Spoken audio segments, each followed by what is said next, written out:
The market trades lower into the close. Should the bulls be worried? This is Invest with Jacob.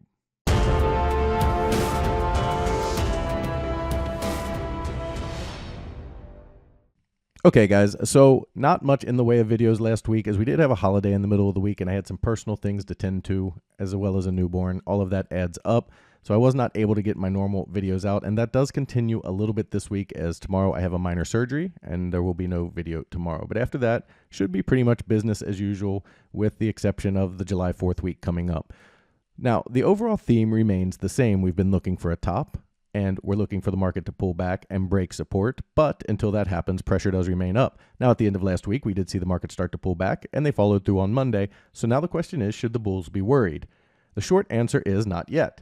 I'll get into that in just one second. But first, if you're new here, welcome to the show, guys. My name is Jacob Gabbard, and this is Invest with Jacob, where we use Elliott Wave Theory to break down the SP500 and the NASDAQ. I highly encourage you to hit that subscribe button down below so that you can get our daily S&P updates, our trade setups, and our buy alerts.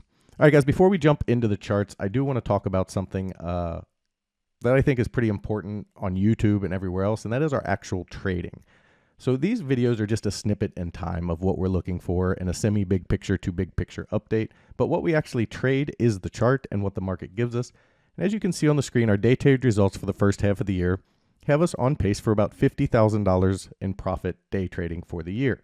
This is real, actionable trading. It's not get rich quick. It's you have some wins, you have some losses. And this is over 6 months. Now, in May, I was out for a lot of that month because I had a newborn, so we didn't get most of those results, or we'd likely be on a better pace. This is how you trade. It is consistent, disciplined trading that results in profit. This doesn't even count what's going on in PT's room, where they average over 50 points a month watching time go by. I'm not kidding. That's what they do. You can see the results for May on his room. And these are the types of things you want to do as a profitable winning trader. So if you want to be a part of a team like this where we actually trade and support and teach, stay tuned for later in the video. But for now, let's jump into the chart and take a look.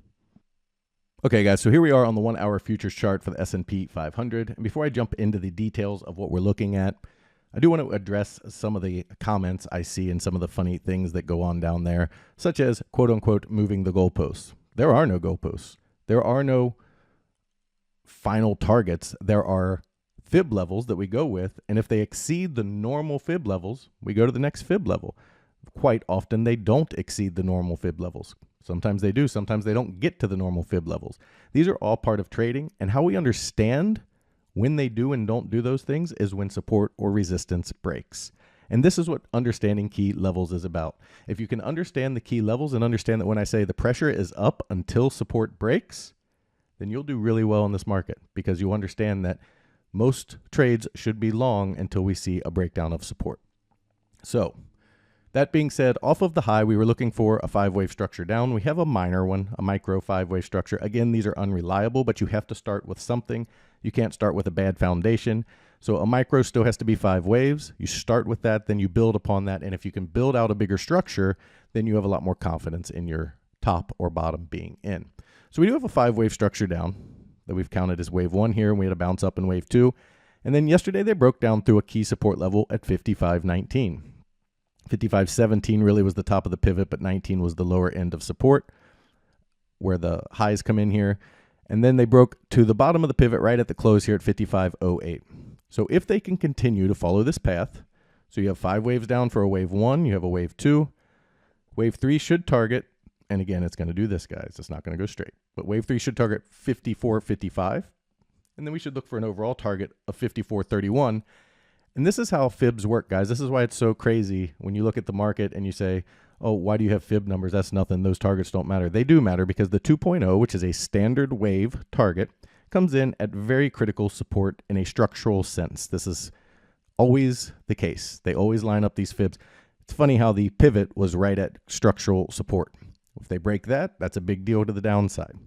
So 54.31, this structure right here, the top of this high over here, as well as this consolidation point, would be another key level to break, and it's likely a bounce point. It's likely a place where we're going to get a bigger, slightly bigger wave 1 and then a wave 2.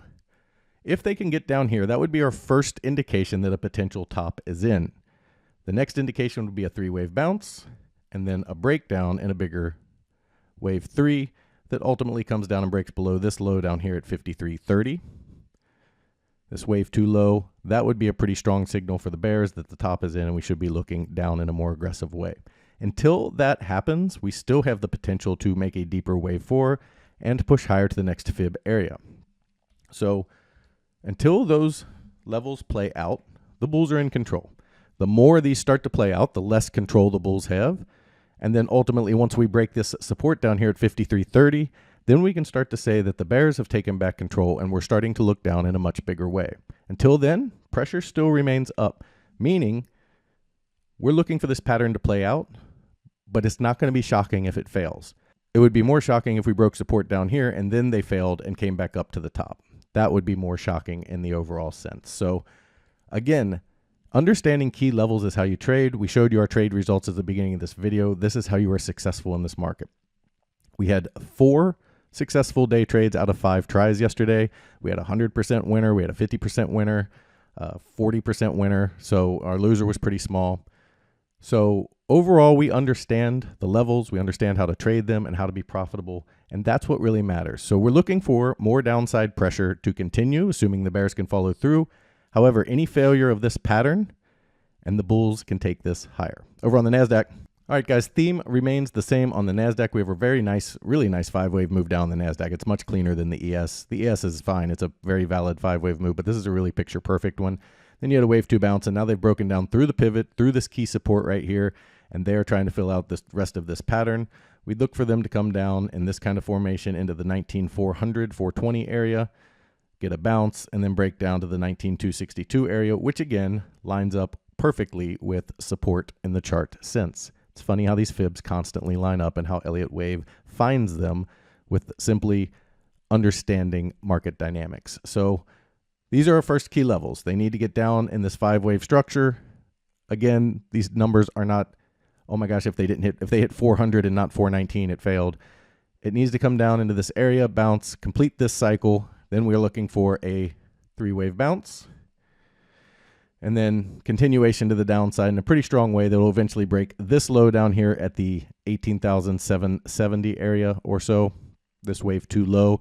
Breaking below that key support would be a strong indication we have a top in place, especially in a 5-wave structure, and would put the bears much more in control of this market. Until that happens, we can still see the bulls take this higher up toward the 20,500 level. Guys, if you love the information I put out in these videos and you want real-time market updates from me, you need to check out investwithjacob.com. There's a link down in the description. Go ahead and click that link. It'll take you right over to our webpage. Once you're there, check out our membership plans area. We have 2 incredible plans, and they both come with a 7-day free trial. Because I want you to get in there, I want you to make sure you love it and become part of our trading team before you ever spend a penny. You can cancel at any time. You literally have nothing to lose by checking us out. We also have our educational material. Our Elliott Wave 4 beginners course and our advanced Elliott Wave course is helping real traders understand the market. In the advanced course, we go over the really complex patterns like diagonals, like your double and triple threes, your flats, your triangles. These are the hard patterns to understand in the market, and this course will help you understand them and finally make sense of a crazy market. You can see on the screen it's helping our traders make money and understand these complex patterns. But if this is too much or you're just getting started in Elliott Wave, we also have our Elliott Wave 4 Beginners online course. This course is helping real traders make real money and finally understand the market in a way that makes sense. It can be very difficult when good news makes the market go down and bad news makes the market go up. And this is because Elliott knew that the news cycles didn't matter long ago. Key levels do, and when they break or when they hold, he knew what happened. This is a huge advantage over the rest of the market. Now, this course is 25 videos where we go over 3 sections: the introduction, where we go over your mindset, the emotion, all that, the chart setup and tools, where we go through each tool you need to use with Elliott Wave, how to use it and why we use it, and the Elliott Wave 4 Beginners area, where we go through each of the waves, the corrective depth theory, theory of alternation, everything you need to know to understand this insane market in a way that makes sense. Now, the really cool part about both of these is that if you want to get them at a discount, you can get both of them in our bundle, and that gives you $37 off of those 2 courses. Or if you want to get them for free, you can join one of our monthly rooms, as they are included in those rooms. In our first room, the Invest with Jacob room, you get all of my real-time market updates, all of my buy and sell alerts, all of your Elliott Wave questions answered, a midday video where I go over exactly where we are in the counts and what to expect, as well as the training material you just saw. We trade the SPY and the QQQ, and we swing in day trade. So we do trade quite often in my room. But if you're looking for futures trading, individual stocks, advanced training, and income trading, you need to check out PT's Throne Room. In there, you get everything you get in the Invest with Jacob room, as well as his income trading method that's absolutely killing it. Advanced training, which is his reduced risk binary method that kills the market. He gets you in at a cheap price and gets you big multiples on your money. And it's something you have to see to actually understand, and that's why we give you that 7-day free trial. He also does individual stocks and futures trading. He also started a challenge account where he put $4,000 into an account trading mini ES futures, showing you how to build a small account into a large retirement or savings account. Guys, we'd love to have you in these rooms so we can all make money together. Key takeaways for today: the bears need to follow through in this 5-wave pattern down toward the 5430 area. Any failure of that, and the bulls can take this back up into the 5630 area. Over on the NASDAQ, same concept. We need to follow through on this 5-wave pattern, break support, get down through our key levels. Any failure to do so can result in the bulls taking this back up toward the 20,500 area. Guys, that is your market update for today. I'll talk to you in a couple days.